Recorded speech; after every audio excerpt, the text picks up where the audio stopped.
We are a fully-fledged government. We have our own forces. We have our security. We have our government. We have our constitution. We have our parties. We have our democratization program. We are one of the stable.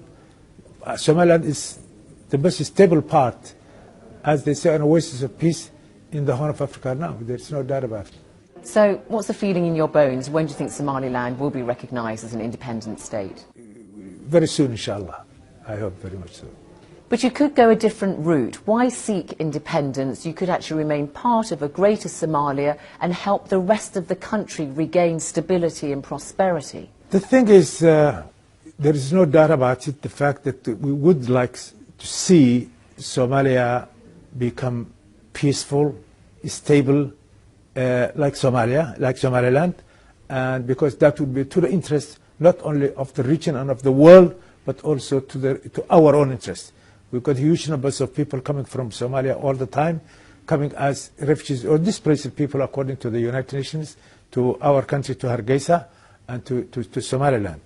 But of course, if we can do anything at all, if we can contribute to what the rest of the world is doing to bring back peace and stability to Somalia, we would do our level best.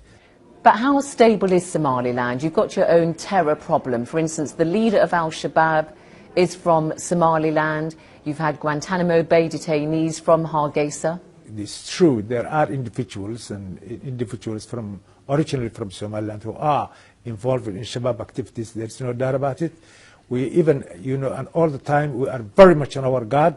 We have to mobilize all our people, including the religious leaders and the religious community and the public, as well as our sort of security forces, to guard against them. They have attacked Somaliland, they attacked Puntland, and of course we know what's happening in the rest of Somalia as well.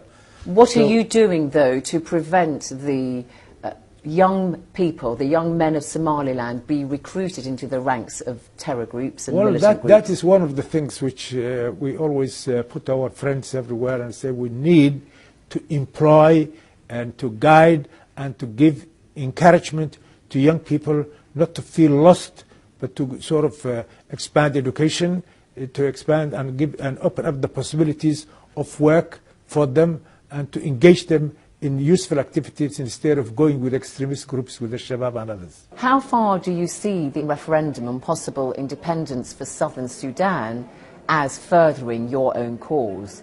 The African Union always maintained the position that African borders should remain as they were at the time of independence. The fact that southern Sudan has the chance of being recognized as a separate state now, with the approval of the African Union and the rest of the international community, I see no reason why that should not open up a new opportunity for Somaliland to be recognized as well. Are you going to use that to pressure? Oh yes, indeed we are. We are going to use that to pressure the international community to take that into consideration.